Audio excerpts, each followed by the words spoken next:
pusatnya Tuhan. Cuman Engkau centernya. From beginning to the end. Cuman Engkau tujuan kami. Cuman Engkau ambisi kami. Cuman Engkau pengejaran kami. Cuman Engkau bahagia kami.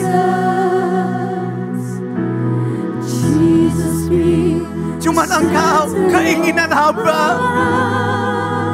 Cuma Yesus ambisi hamba.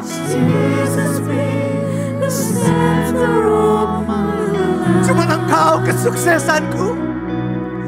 Cuman Engkau pengejaran kami. Cuman Engkau bahagia kami.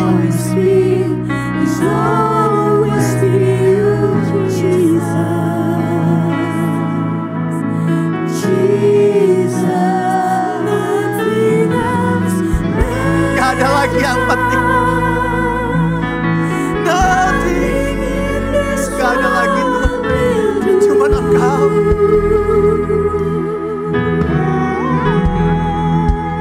Bukan omongan orang, bukan cara pandang orang, bukan kesuksesanku, bukan apa yang aku punya.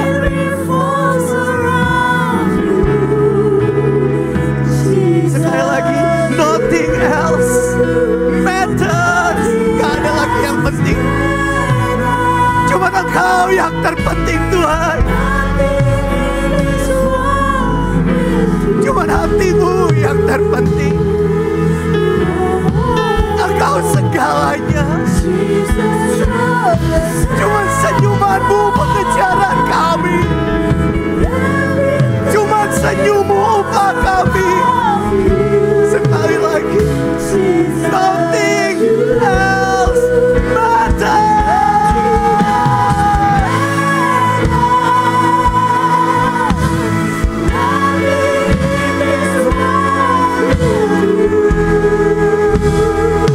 Makasih Tuhan. Kami cuma hamba yang tidak berguna. Pengejaranku adalah Tuhanku.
kami dari awal sampai akhir.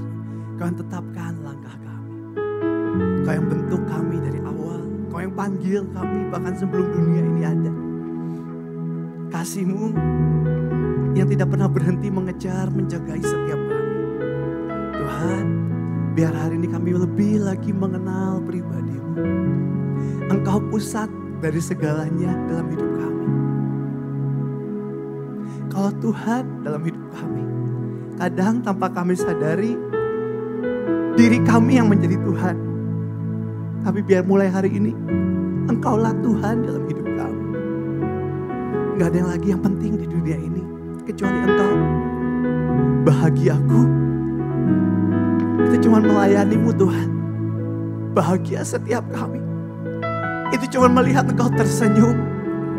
Pengejaran kami, itu cuma hati-Mu Tuhan. Gak ada yang hebat di tengah-tengah kami. Gak ada yang layak di tengah-tengah kami. Gak ada Superman di tengah-tengah kami. Kami orang-orang gak layak. Kami orang-orang bodoh, kami orang-orang hina. Kami orang-orang yang dimampukan. Kami orang-orang yang dianugerahi. Kami orang-orang yang diangkat dalam anugerah-Mu.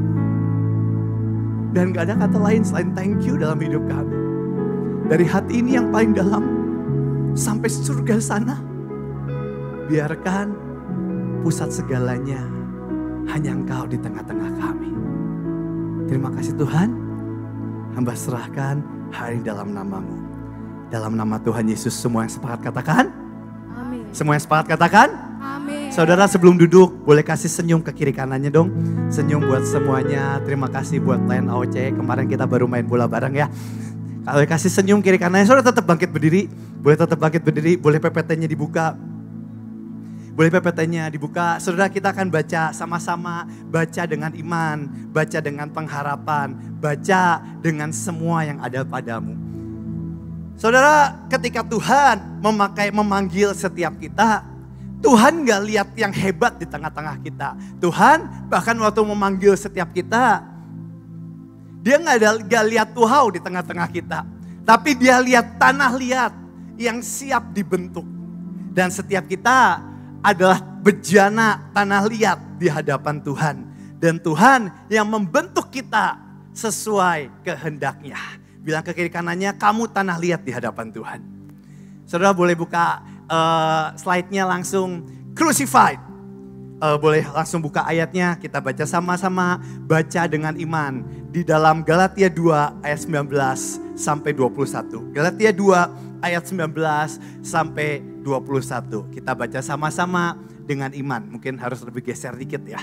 Kita baca sama-sama. 1, 2, 3. Sebab aku telah mati oleh hukum Taurat. Untuk hukum Taurat. Supaya aku hidup. Aku telah disalibkan. Saudara baca sekali lagi. Lebih semangat, saya tahu mungkin lapar. Mungkin habis kita nyembah dahsyat. Tapi baca dengan iman sampai jiwa kita mendengar. Kita baca sama-sama 1, 2, 3. Sebab oleh hukum Taurat supaya aku hidup, aku telah.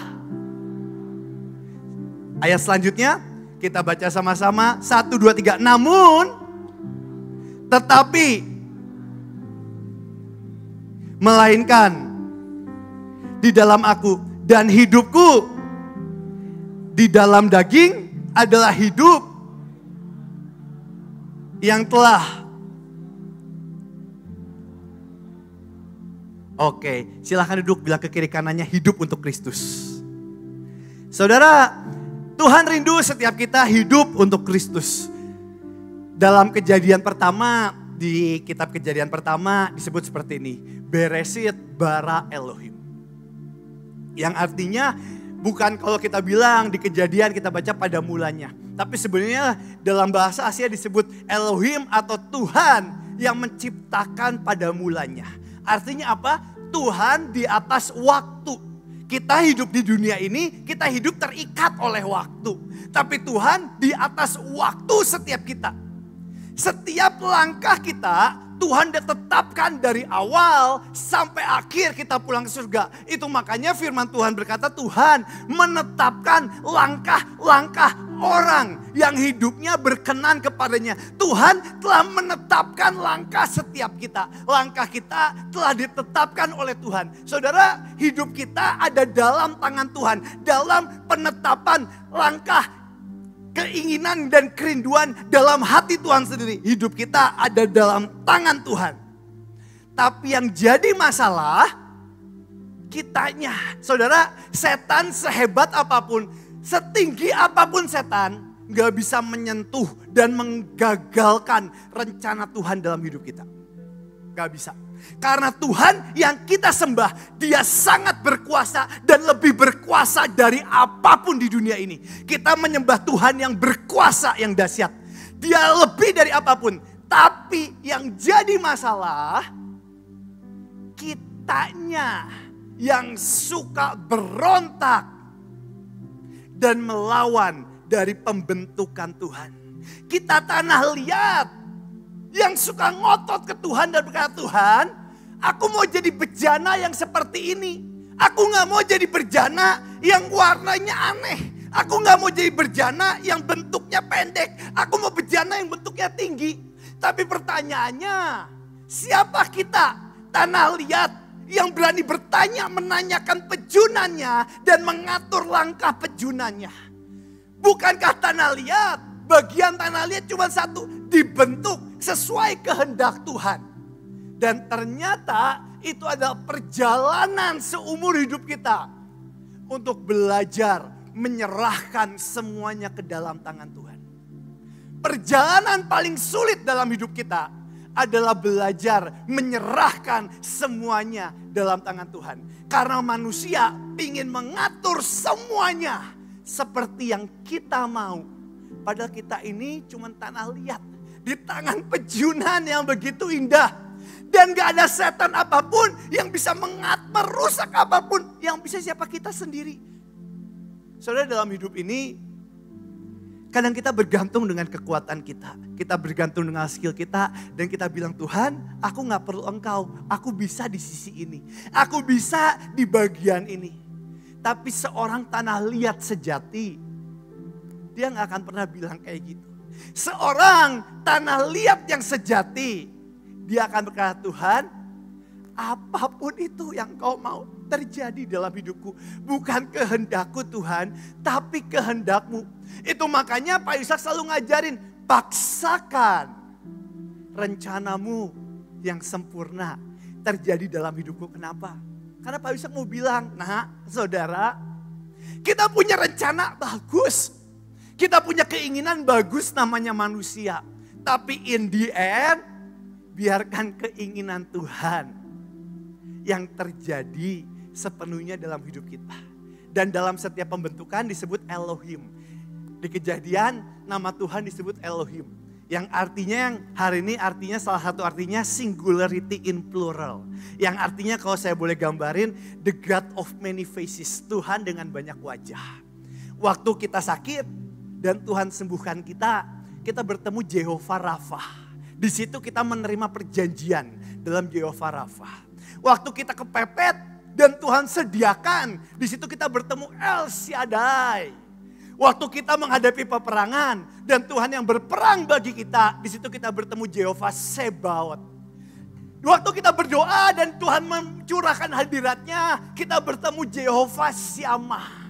Disebut the God of many faces. Tuhan dengan banyak wajah, singularity in plural. Tuhan dengan banyak wajah.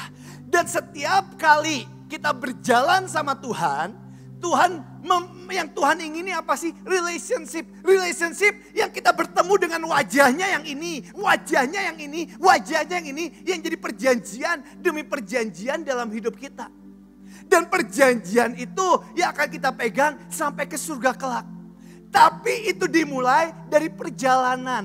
Makanya kalau saya suka kalau main game, kayak kita dalam nama Yesus, nama yang begitu dalam. Saudara, kalau saya main game, ada level tertentu, tiba-tiba kebuka new achievement unlock, ada yang kebuka. Dan jalan sama Tuhan seperti itu. Semakin hari, Semakin kita dalam sama Tuhan, semakin Tuhan bukain, semakin Tuhan bukain, semakin Tuhan bukain. Dan kita cuma tercengang dalam berkata, Tuhan, Engkau sedahsyat ini.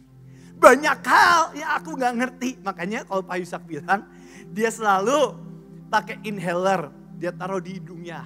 Terus dia bilang, banyak hal tak ku mengerti. Kenapa? Karena semakin dalam kita mengenal Tuhan, semakin sadar terlalu banyak hal yang kita gak mengerti, saudara. Terlalu banyak hal yang kita gak ngerti. Saya mau baca di sini ya. Sebab aku telah mati oleh hukum Taurat untuk hukum Taurat. Musa datang membawa hukum Taurat. Tapi Tuhan datang membawa kasih karunia. Saudara, firman Tuhan berkata, aku telah mati. Aku telah mati oleh hukum Taurat. Kenapa?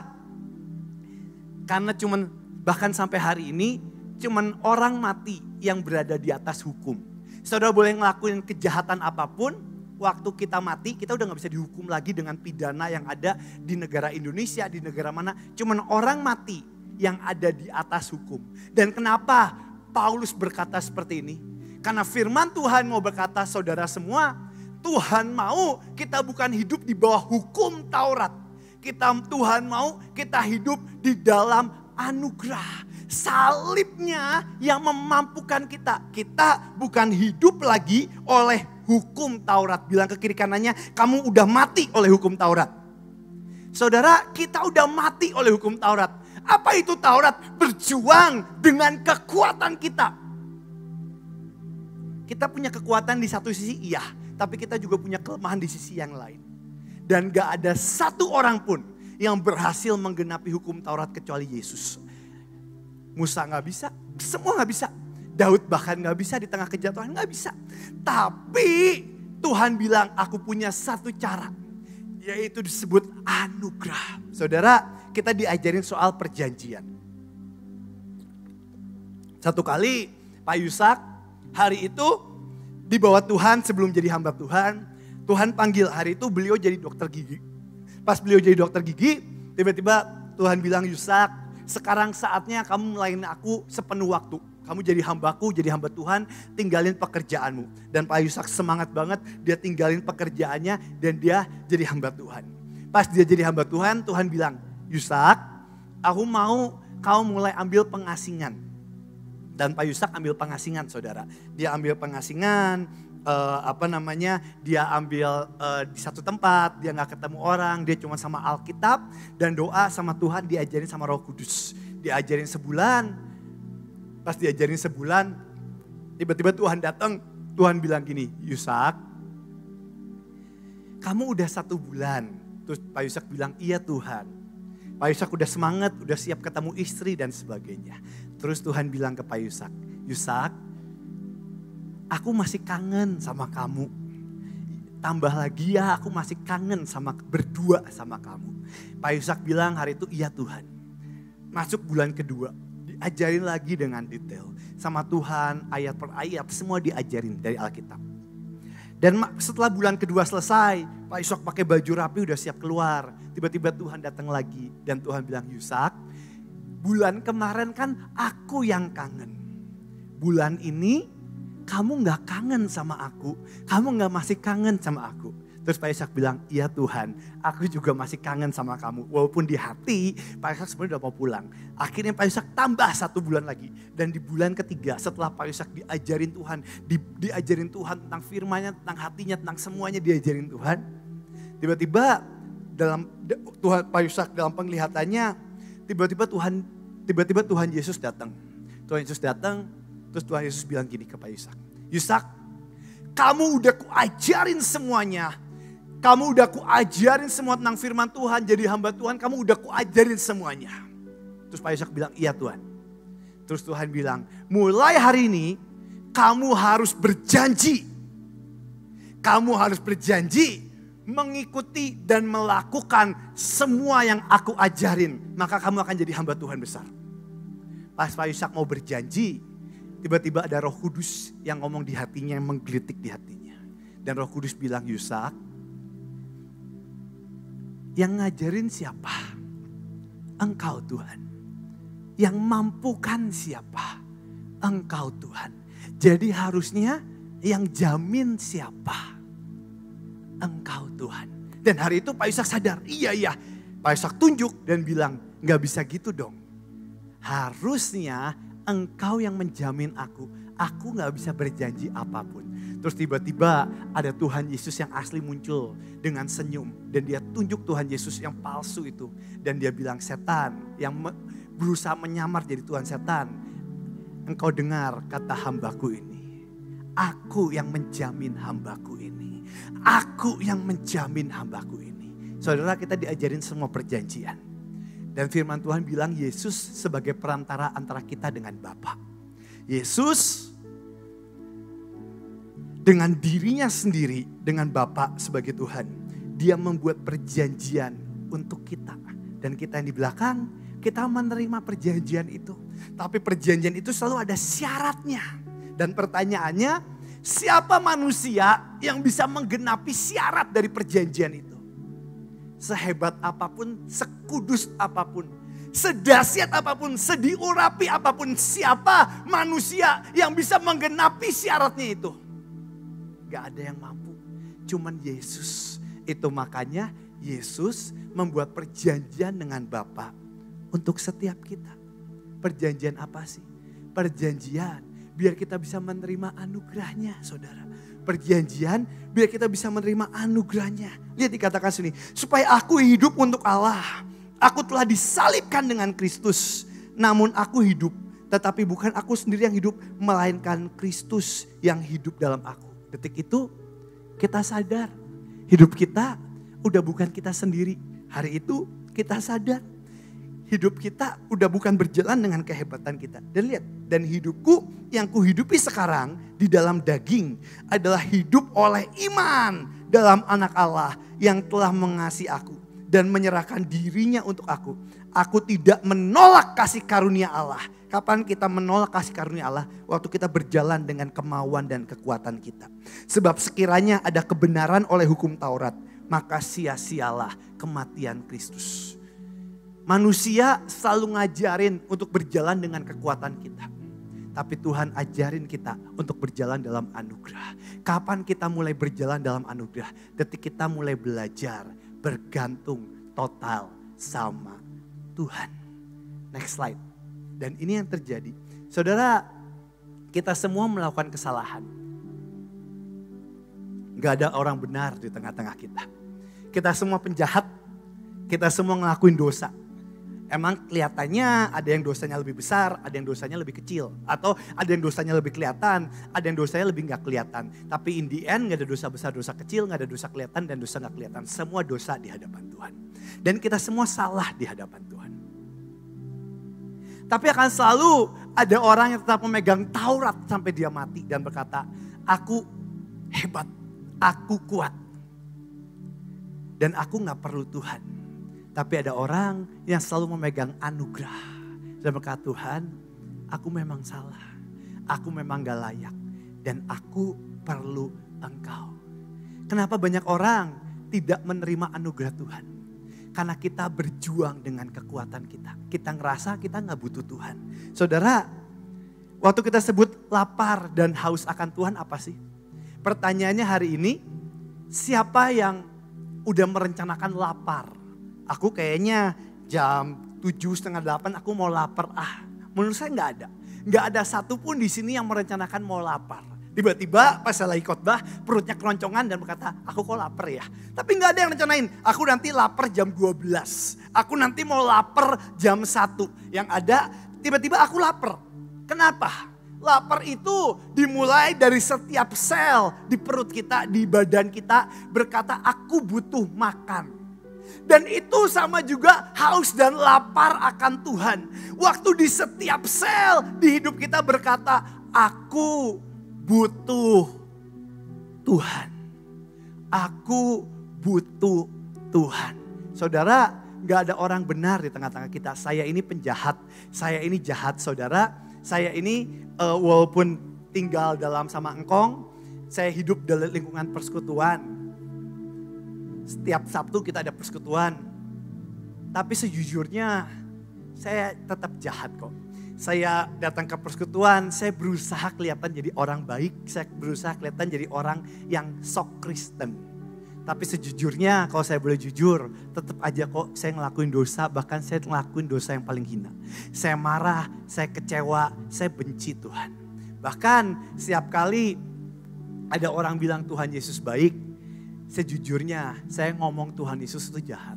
Saya kecewa, saya marah sama Tuhan. Saya maki-maki Tuhan, saya benci Tuhan. Saya seperti penjahat ini kok. Saya gak ada bedanya sama penjahat ini. Tapi waktu kita sadar dan kita bilang aku butuh Tuhan. Di situ anugerahnya melimpah dalam hidup kita. Hari ini pertanyaannya, benarkah kita membutuhkan Tuhan? Atau kadang buat kita Tuhan itu cuman tambahan ban serep. Yang berkata, ya Tuhan kalau ada engkau bagus, enggak ada engkau bagus. Tapi ada orang-orang yang dicap hina, dicap jelek. Yang paling ujung yang berkata, Tuhan aku kalau enggak sama engkau, 1 detik pun aku enggak bisa hidup Tuhan. Aku enggak bisa Tuhan kalau enggak sama engkau. Kadang kenapa sih Tuhan buat kegagalan dalam hidup kita? Biar kita sadar dari setiap sel kita butuh Tuhan. Di situ kita mulai merasakan yang namanya haus dan lapar akan Tuhan. Next slide. Ketika kita sadar dalam hidup kita butuh Tuhan. Ini yang terjadi saudara. Ketika kita sadar dalam hidup kita butuh Tuhan. Ini yang terjadi. Hidup kita mulai shifting atau berubah. Yang dulunya me menjadi God, menjadi Tuhan lewat salibnya. Makanya disebut Injil adalah kekuatan Allah. Makanya kita sebut penginjilan. Nyeritain tentang Tuhan dan sebagainya. Saudara, firman Tuhan berkata, aku mencela engkau karena engkau kehilangan kasih mula-mula. Di sini saya percaya kita semua pernah mengalami kasih mula-mula. Tapi banyak dari kita stres dan berkata, aku kok kayaknya udah kehilangan kasih mula-mula. Aku kok kayaknya udah kehilangan kasih mula-mula. Saudara, kalau saya boleh tanya, kasih mula-mula itu apa sih? Kasih mula-mula, waktu semuanya fokusnya tentang Tuhan. Dan bukan tentang me atau tentang aku. Itu kasih mula-mula.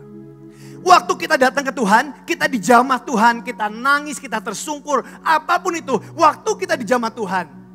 Dan fokusnya bukan lagi aku, di situ shifting berubah. Fokusnya menjadi Tuhan. Di situ ada pelayanan apapun, aku daftar. Tuhan perlu bantuan apapun dalam kebaktian apa? Aku nomor 1. Ada altar kalau aku lari nomor 1. Apapun itu ada persembahan aku berikan semuanya. Kenapa? Karena fokusnya bukan aku lagi. Fokusnya Tuhan. Itulah kasih mula-mula. Fokusnya Tuhan. Tapi seiring berjalannya waktu. Kenapa firman Tuhan bilang aku mencela engkau karena engkau kehilangan kasih mula-mula. Go back, kembali. Kenapa Tuhan bilang kembali? Biarkan fokusnya tetap Tuhan sampai kita pulang ke surga. Tapi dunia berusaha menggiring untuk fokusnya kembali ke me atau ke aku. Saudara, buat dunia, orang jahat itu orang yang gak punya empati. Yang hatinya dingin. Yang hatinya gak punya perasaan, disebut gak punya peri kemanusiaan. Waktu mama saya meninggal dan papa saya masuk penjara, saya orang yang hatinya dingin saudara. Saya ditanyain mau makan apa, gak tahu terserah. Mau jadi apa terserah. Mau pakai baju apapun saya gak peduli. Mau ada panas, mau ada apa saya gak peduli. Saya pernah nyoba lukain diri saya sendiri karena hati saya dingin. Saya gak punya perasaan. Dan itu pun yang terjadi dengan kriminal dan penjahat. Hatinya dingin, dia gak punya perasaan. Itu yang dicap orang sebagai penjahat. Hatinya dingin, dia gak punya perasaan. Kenapa dia bisa perkosa orang, bisa bunuh orang, bisa bacok orang. Waktu saya hatinya dingin, orang mau kecelakaan depan saya, mati depan saya. Saya pernah lihat orang di tol kecelakaan dan sebagainya. Saya gak peduli, hati saya dingin. Detik saya lihat muka mama saya hancur, detik itu hati saya jadi dingin. Detik itu hati saya dingin. Hati saya dingin, hati saya gak punya perasaan. Itu orang paling jahat. Nah buat dunia, orang baik itu apa sih? Waktu fokusnya itu buat dunia orang baik. Makanya kenapa kalau orang curhat, Dia ceritain masalahnya, iya aku diomongin orang, iya aku dijahatin, iya aku dijelekin, iya aku digosipin, iya aku ditipu orang. Terus terakhir kalau mereka curhat, mereka suka bilang, kalau kalian jadi aku, kamu bakal ngapain? Kamu bayangin deh kalau kamu jadi aku gimana? Kenapa? Karena dunia berusaha menarik fokusnya aku. Saya punya anak namanya Joakim, saudara, umur 2 tahun. Sekarang ini saya nggak tahu ada fasenya mungkin ya. Jadi kalau dia gemes sama orang, dia suka gigit orang. Jadi dia gemes sama mamahnya, dia gigit mamahnya. Dia gemes lagi main sama saya, papahnya, digigit papahnya. Pas saya digigit, papahnya nggak mau kalah, papahnya gigit balik Joakim. Tapi pas Joakim gigit mamahnya bilang kayak gini, mamahnya dudukin Joakim di ranjang. Terus dia tatap mata Joakim, terus dia bilang gini, Joakim, kalau kamu digigit, sakit nggak? Sakit, itu juga mama. Makanya kamu jangan gigit orang, fokusnya me. Dunia selalu ngajarin fokusnya aku. Kadang, kenapa kita kehilangan cinta mula-mula? Karena fokusnya jadi aku lagi. Pelayanan biar apa? Pelayanan biar diberkati. Pelayanan biar dapat terobosan. Pelayanan biar dapat mujizat. Nyembah Tuhan serius biar apa? Biar dapat yang wow. Biar nama kita terkenal. Fokusnya me. Disitulah orang mulai kehilangan cinta mula-mula. Saudara, saya punya anjing di rumah. Saya lagi pelajarin, saya dengerin YouTube cara ngelatih anjing. Karena anjing saya ada cukup banyak dan bandel-bandel. Saya coba caranya ngelatihnya gimana pakai snack dan sebagainya. Terus ada satu pelatih anjing bilang kayak gini. Kamu boleh kasih snack ke anjing kamu. Tapi jangan sampai akhirnya anjing kamu senang sama kamu gara-gara snack. Biarkan anjing kamu tetap senang sama kamu karena pribadi kamu. Bukan karena snacknya. Dan sama kita sama Tuhan. Kenapa banyak orang kecewa ikut Tuhan? Karena fokusnya aku. Kenapa banyak orang kecewa ikut sama Tuhan? Karena fokusnya aku. Tuhan, kalau aku gak diberkati, aku keluar. Tuhan, aku kasih persembahan biar aku menuai 10 kali lipat, 20 kali lipat, 30 kali lipat. Semua fokusnya aku. Tapi detik kita mengalami anugerah Tuhan, detik kita tahu kita gak berdaya dan Tuhan yang mampukan. Fokus kita shifting dan berubah. Fokus kita menjadi God dan Tuhan. Fokus kita menjadi God dan Tuhan. Di situ pasukan yang tidak terhentikan akan melanda dan membawa lawatan. Hari ini, saudara, kemarin di kebaktian saya ditanyain dan ini kejadian benar. Saudara, kita bilang kita mau lawatan. Sampai miliaran jiwa diselamatkan. Kita bilang kita mau lawatan, kita bilang aku mau lawatan. Tapi hari ini, seberapa banyak kita bergerak untuk lawatan? Kalau saya boleh tanya saudara, siapa yang kalau saya boleh tanya jujur, selama sebulan ini pernah penginjilan 1 kali minimal? Angkat tangan. Sebulan ini 1 kali minimal. Coba saya tanya lebih dalam lagi. Siapa yang 1 tahun terakhir ini, 2024 ini kan udah mau akhir. Siapa yang 1 tahun terakhir minimal penginjilan 1 kali? Angkat tangan. Sekarang pertanyaan saya balik. Siapa yang 1 tahun terakhir ini diinjilin orang? Ada angkat tangan? Saudara, kenapa? Dunia itu penuh dengan dirinya sendiri. Kita mau bilang lawatan, dunia itu penuh dengan dirinya sendiri. Itu makanya Tuhan berkata, kalau gak ada kasih, semuanya sia-sia. Kamu boleh bahasa malaikat, kamu boleh berikan tubuhmu dibakar, tanpa kasih semuanya sia-sia. Iman, pengharapan, dan kasih. Dan yang paling besar itu kasih. Apa itu kasih? Ketika hati kita fokusnya cuma Tuhan. Itu makanya tadi lagu terakhir kita bilang, Jesus be the center of my life. Jesus be the center of my life. Tanpa kita sadari senternya itu diri kita sendiri loh. Kenapa kamu mau pelayanan, Bev? Lumayan kalau aku pelayanan di sini, namaku terkenal. Kenapa kamu pelayanan? Ada cewek cantik. Kenapa kamu mau pelayanan? Dapat uangnya lumayan. Kenapa kamu pelayanan? Akhirnya fokusnya diriku sendiri. Kenapa kamu pelayanan? Di sini aku lebih diterima, di sana aku nggak diterima. Di sini aku lebih diterima, di sana aku lebih nggak cocok. Fokusnya diriku sendiri, me. Dan semua dunia itu penuh dengan dirinya sendiri. The world full of his, semua penuh dengan dirinya sendiri. Tapi gak ada pasukan Tuhan, dikit pasukan Tuhan. Yang mau berjalan dalam kasih mula-mula apa? Yang fokusnya cuma Tuhan. Itu makanya kenapa engkau ajarin apapun tanya Roh Kudus. Kita, orang kalau baik sama kita, kita balas baik. Orang jahat sama kita, kita balas jahat. Ya kita gak balas jahat, kita cembututin aja minimal. Tapi kasih itu bukan kayak gitu. Fokusnya udah bukan diri kita lagi. Makanya kalau engkong, orang boleh baik sama engkong.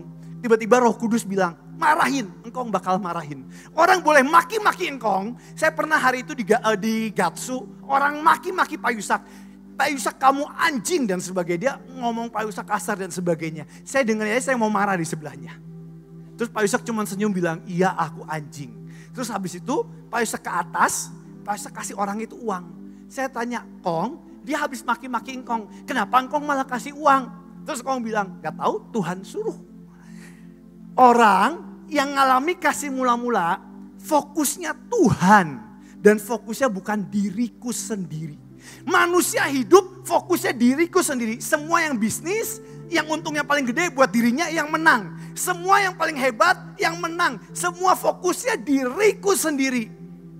Bahkan pelayanan dibuat saingan, dibuat apa? Buat apa sih? Buat nunjukin siapa aku. Dan kita lupa, fokus dari semuanya adalah Tuhan. Makanya disebut Jesus be the center of my life. Jesus be the center of my life. Bukan aku lagi. Kita suka menyembah diri kita sendiri. Hari ini bolehkah perubahan terjadi di hati ini. Dan kita stop menyembah diri kita sendiri. Kita kebaskan penyembahan atas diri kita sendiri. Dan kita mulai fokus. Dan benar-benar berkata aku menyembah Tuhan. Bukan karena apapun Tuhan. Bukan karena apa yang akan terjadi atas hidupku. Terserah apapun yang terjadi dalam hidupku. Mungkin tubuhku habis lenyap. Bagianku cuma Tuhan sendiri. Dari awal sampai akhir. Nothing else matter. Gak ada lagi yang penting. Karena center dalam hidupku cuma Tuhan. Gak ada lagi yang penting. Pelayanan boleh gede. Buat Tuhan terserah. Pelayanan Tuhan bawa ke lembah terserah. Fokusku cuma Tuhan. Gak peduli namaku jelek ya udah, nama Bevis jelek ya udah. Gak peduli nama Bahtera jelek ya udah. Karena fokusnya bukan aku, bukan pelayananku, bukan kelompokku, bukan skillku, bukan urapanku. Fokusnya cuma satu, Tuhan. Kadang kita digiring untuk menunjukkan siapa kita. Dan kita lupa tujuan awal kita ada.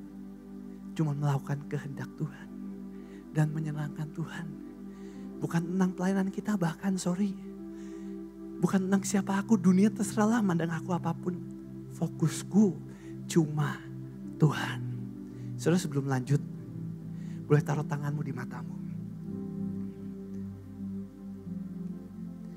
Tuhan biar mataku hanya memandang Engkau. Fokusku hanya Engkau Tuhan. Fokusku hanya Engkau, bukan keuntunganku. Kalau Engkau berkati aku terima kasih. Fokusku bahkan bukan keluargaku, bukan pelayananku. Fokusku cuma Engkau. Makananku cuma melakukan kehendak Bapa. Sukacitaku itu cuma melihat Bapa tersenyum. Fokusku cuma Engkau Tuhan. Saudara taruh tanganmu di hatimu. Tuhan, biarkan hari ini kami menyembah Engkau sebagai penyembah yang benar. Penyembah dalam roh dan dalam kesejatian. Dalam kebenaran yang darimu. Biarkan hatiku menyembah Engkau. Bukan menyembah diriku sendiri.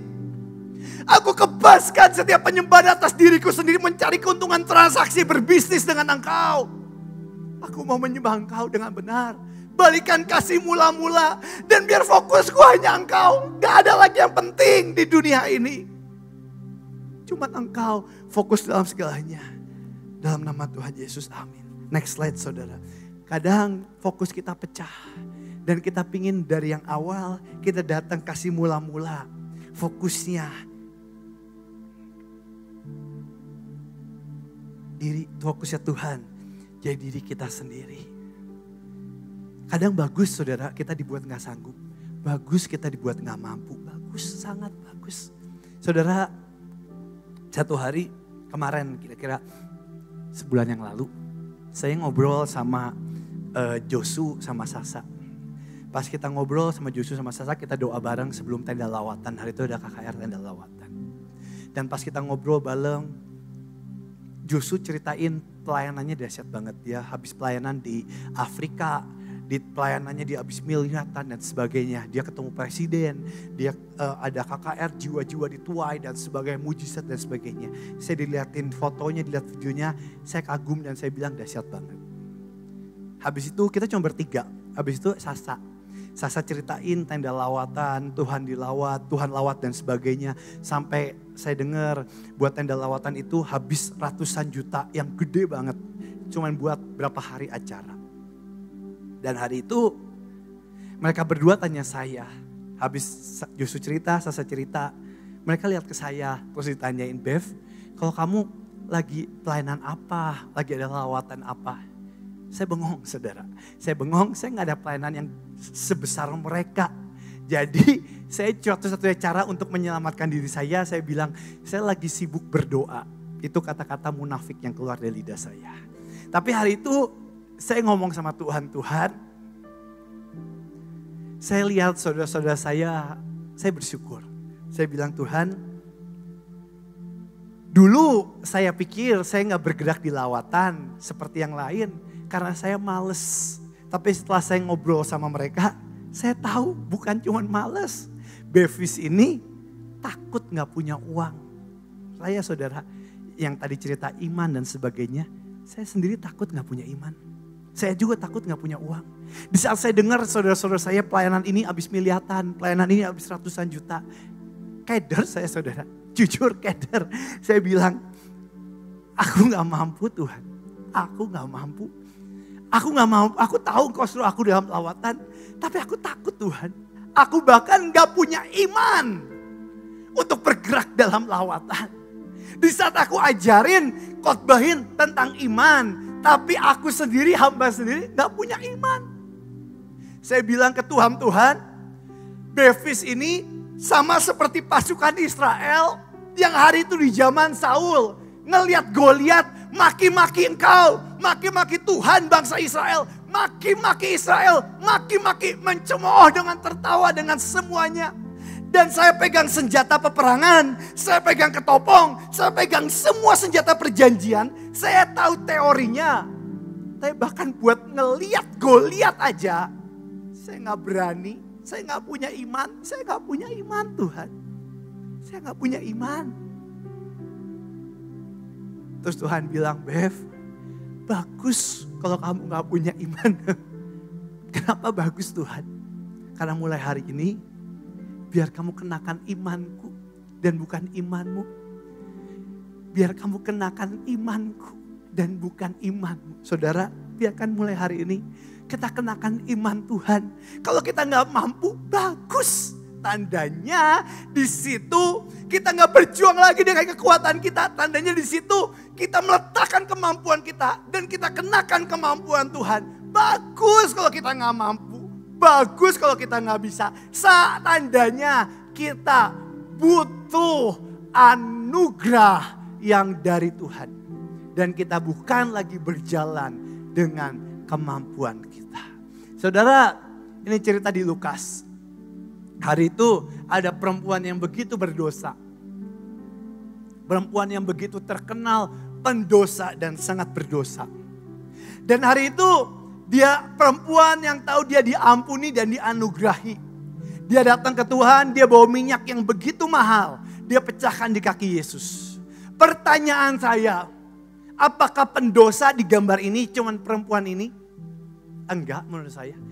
Pendosa di gambar ini semuanya kecuali Yesus. Murid-muridnya pendosa, yang ngundang Simon pendosa, yang ikut makan pendosa, perempuan ini pendosa. Semua pendosa. Tapi semua lupa. Waktu mereka semua udah diampuni, semua lupa.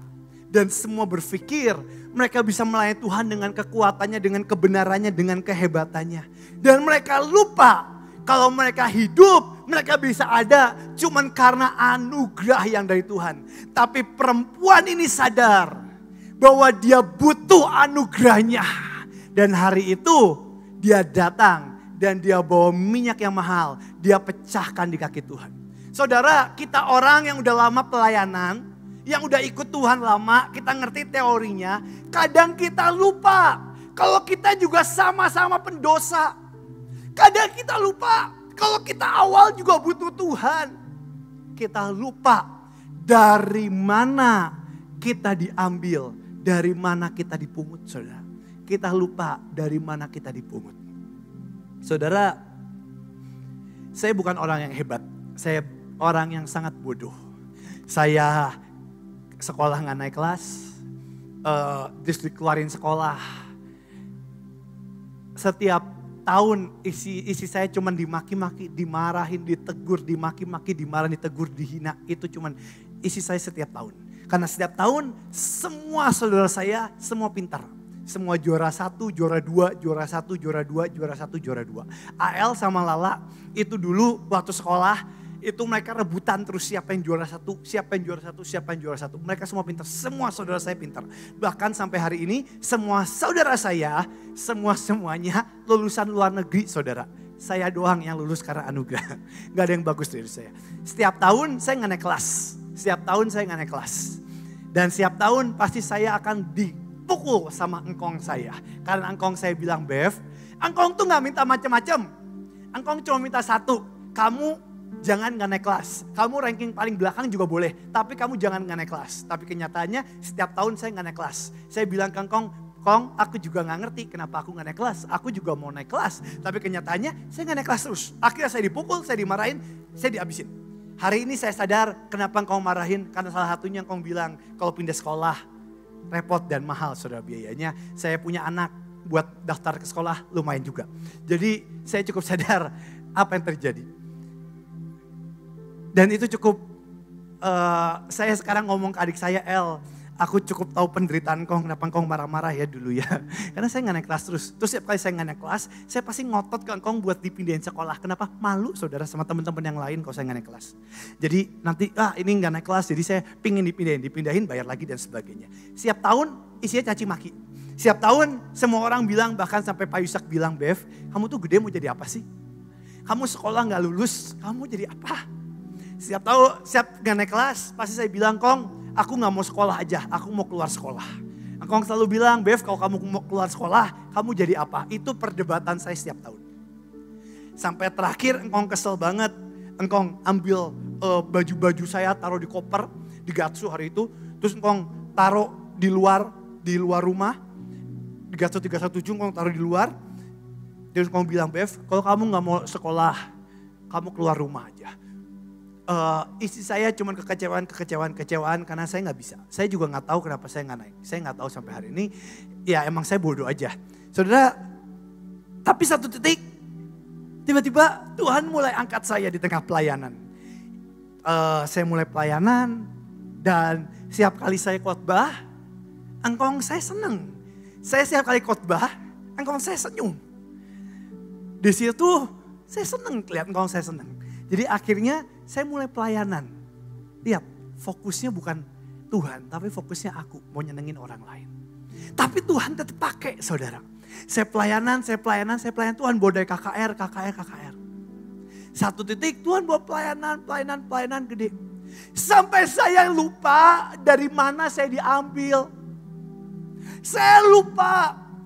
Kalau di awal saya itu cuma orang bodoh, orang koflok yang Tuhan angkat. Saya lupa, tiba-tiba Tuhan bawa saya. Saya lupa seperti murid-murid Yesus yang lain. Di saat ada orang lain yang berdosa, orang lain yang hina, saya ikut hakimi dan berkata, iya dia jatuh. Iya dia pantas jatuh kayak gini. Waktu saya lihat perempuan pendosa, dia bilang, iya dia pantas jatuh.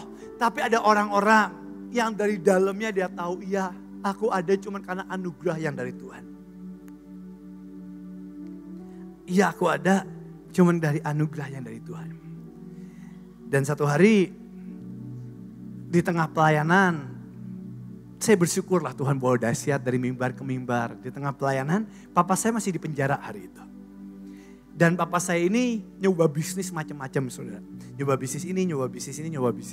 Ngomong ke saya gak pernah ngerti. Yang diceritain tentang bisnisnya gak pernah masuk ke otak saya. Karena saya bodoh, saya gak bisa. Tapi Saya tahu di penjara masalahnya nggak mudah, di penjara selalu ada tantangan. Jadi akhirnya apa? Satu titik, setiap kali papa saya kepepet dan sebagainya, papa saya nyoba bunuh diri. Dan papa saya 3 kali nyoba bunuh diri. Pertama pakai obat, kedua pakai bensin, yang ketiga pakai racun tikus. Papa saya nyoba bunuh diri sampai masuk rumah sakit. Dan itu jujur melukai hati saya. Jujur itu kena banget ke hati saya. Saya setiap kali khotbah dan bilang Tuhan mengampuni, Tuhan menyelamatkan. Tapi setiap kali saya lihat papa saya nyoba bunuh diri, itu jujur, kalau saya boleh jujur, itu melukai hati saya. Dan saya cukup terpukul buat di situ. Akhirnya saya ngobrol sama papa saya, Pak, apa sih yang bisa Bevis bantu? Biar papa gak stres, gak nyoba bunuh diri dan sebagainya. Terus papa saya bilang, Bev, papa tuh lagi bisnis ini, lagi bisnis ini, lagi bisnis ini. Bantuin, cariin donatur, cariin uang. Mau uang lewat invest, mau apapun cari uang. Karena ini bisnisnya bakal berhasil dan sebagainya. Dan saudara tahu yang di depan ini apa yang saya lakuin? Setiap kali saya khotbah, saya jujur ya, setiap kali saya khotbah, dimanapun, mata saya itu gak pernah stop nyari orang kaya atau donatur di tempat itu. Tujuannya apa? Beres saya khotbah, saya datengin donaturnya, saya bawa proposal. Saya bilang, Om, Tante mau gak invest di usaha papaku? Om, Tante mau gak invest di usaha papaku? Saudara tahu, itu hati yang jahat di hadapan Tuhan. Saya lupa di awal Tuhan angkat saya karena anugerah. Bukan karena kekuatan saya. Saya gak punya satu pun alasan buat Tuhan pakai hidup saya. Satu pun gak ada alasan dalam hidup saya untuk Tuhan pakai saya. Ada orang lain, jutaan orang lain jejer untuk Tuhan bisa pakai lebih dahsyat. Tapi saya gak tahu kenapa Tuhan pakai saya. Tapi waktu Tuhan pakai saya lupa anugerahnya. Dan saya berpikir saya berjalan karena kekuatan saya. Hati saya kotor, tujuannya bukan Tuhan dan menyenangkan hati Tuhan. Tujuannya buat diri saya. Setiap kali saya khotbah, saya cari donatur. Saya bilang, Om, Tante invest yuk di bisnis papa saya. Om, Tante invest yuk di bisnis apa? Om, Tante invest yuk. Dan saya jadi pelacur di hadapan Tuhan. Saya pakai nama Tuhan untuk mencari keuntungan buat saya. Saya gak ada bedanya dengan penjahat-penjahat yang lain. Tapi ada orang yang ngerti artinya anugerah. Dan dia bilang seluruh hidupku itu cuma Tuhan. Dan anehnya, satu kali saya beres pelayanan cuma khotbah bentar. Tiba-tiba ada orang kasih cek gede. Jumlahnya cukup gede. Ratusan juta cukup gede. Saya bersyukur, saya kasih ke papa saya buat jalani bisnis. Akhirnya hilang dan sebagainya. Waktu hilang, habis dan sebagainya, saya doa ke Tuhan. Tuhan, kenapa kau biarkan ini? Dan Tuhan bilang, Bev, biar kamu tahu. Bukan dengan kekuatanmu dan bukan dengan caramu. Aku punya cara sendiri. Kadang kita tanah liat, pingin ngotot ke pejunan. Ini loh caranya Tuhan. Ini loh caranya Tuhan buat jadi bejana yang bagus caranya gini. Dan kita lupa, Tuhan punya cara sendiri. His way is not my way. Jalannya bukan jalanku. Keinginannya bukan keinginanku. Dan kadang kita ngotot dengan cara kita. Dengan hati yang jahat. Dan kita lupa akan anugerahnya. Dan slide terakhir habis itu kita doa. Dan kita lupa akan anugerahnya. Dan lihat kata-kata Tuhan. Hari itu Tuhan tanya. Ada orang utang 500. Dan ada orang utang 50. Dua-duanya diampuni. Siapa yang lebih mengasihi dia? Saya pertanyaannya, apakah sebenarnya ada utang dosa 500 dan utang 50? Menurut saya semua kita dosanya sangat jahat kok. Cuman ada yang kelihatan, ada yang gak kelihatan. Ada yang kita sembunyikan di dalam, paling dalam. Tapi in the end kita sama-sama berdosa. Dan Tuhan lucunya, siapa yang lebih mengasihi dia? Dan dikatakan seperti ini. Di dalam The Passion Translation dikatakan seperti ini. She has been forgiven of all her many sins. Dia udah diampuni dengan semua dosa yang banyak. This is why she has shown me such extravagant love. Dan itulah kenapa dia menunjukkan kasih yang begitu ekstravagan, kasih yang begitu besar, kasih yang begitu menakjubkan, kasih yang begitu dahsyat. Tapi lihat katanya seperti ini. But those, tapi siapapun who assume, yang berasumsi, they have very little to be forgiven. Dia punya yang kecil aja yang diampuni, cuman kecil yang diampuni, dia cuman punya kesalahan kecil dan diampuni. Will love me very little, akan mengasihiku sangat kecil. She has been forgiven for all her many sin. Dia udah diampuni dengan dosanya yang sangat banyak. This is why she has shown me such extravagant love. Itulah kenapa dia tunjukkan kasihnya yang begitu besar. Tapi orang yang berasumsi diampuni kecil akan menunjukkan kasih yang begitu kecil. Saudara, kenapa banyak dari kita susah mengangkat kasih kepada Tuhan? Karena kita berpikir kita orang benar. Karena kita berpikir kita nggak salah. Karena kita berpikir kita mampu tanpa Tuhan. Tapi ada orang-orang yang dari lubuk hatinya berkata, Tuhan, aku gak mampu tanpa Engkau. Aku orang yang sangat berdosa dan aku butuh Engkau. Hari ini, bolehkah sekali lagi kasih mula-mula melanda hati kita? Tutup matamu sebentar. Makasih Tuhan Yesus buat pesanmu hari ini. Malam ini, kami orang-orang berdosa Tuhan. Kami orang-orang yang gak mampu satu detik pun tanpa Engkau. Kami gak mampu satu detik pun tanpa Engkau. Gak mampu. Tuhan, dari lubuk hati kami yang terdalam, kami butuh Engkau. Kami butuh anugerah-Mu. Kami orang yang terlalu banyak diampuni Tuhan. Dan biarkan malam hari ini kami angkat kasih yang extravagant love. Kami angkat kasih yang begitu besar di hadapan Tuhan. Saudara boleh bangkit berdiri, angkat kedua tanganmu di hadapan Tuhan. Hari ini kalau engkau tahu, Tuhan, aku pendosa. Dan aku butuh diampuni. Angkat kedua tanganmu di hadapan Tuhan. Aku butuh Engkau. Masalah terbesar dalam pelayanan, kita merasa hebat. Kita merasa Tuhan yang butuh aku. Dan kita berpikir, Tuhan tanpa aku kamu gak bisa loh. Tanpa aku AOC gak bisa jalan loh. Aku orang kunci. Tanpa Bevis, Injil gak bisa disebarkan. Masalah terbesar dalam pelayanan, kita kenakan ketauratan dan jubah ahli Farisi.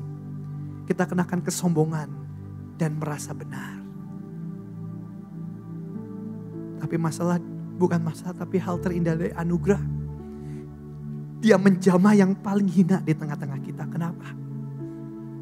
Karena dia paling sadar bahwa dia butuh Tuhan. Saya gak punya hak untuk menghakimi saudara. Gak punya hak. Saya gak punya hak sekecil apapun buat menghakimi saudara. Saya orang yang diselamatkan karena anugerah.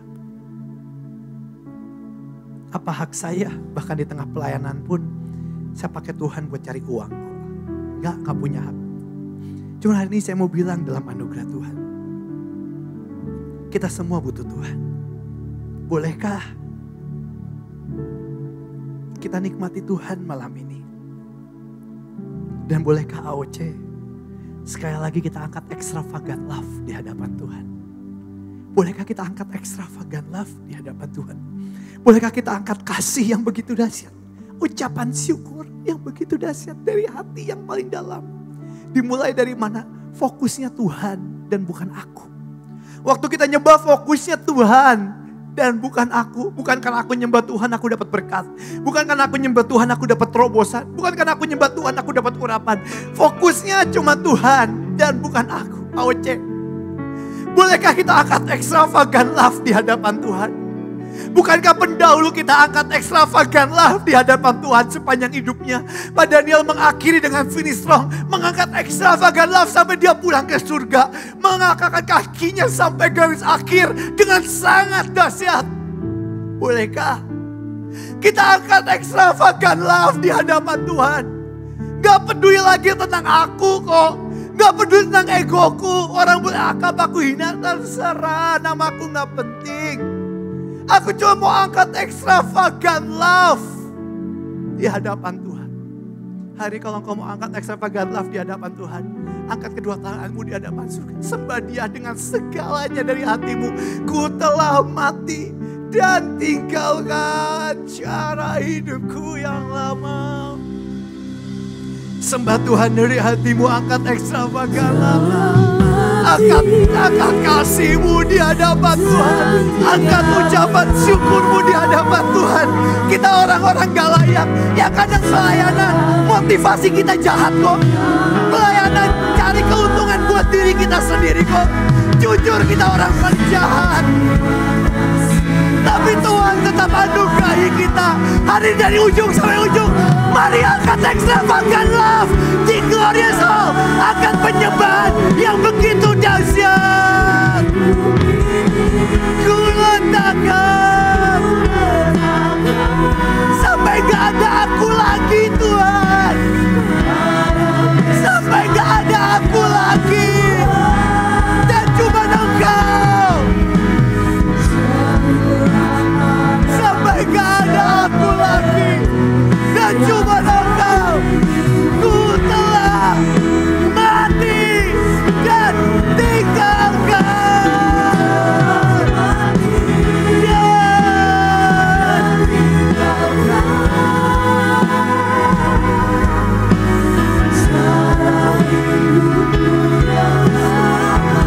Semuanya sia-sia.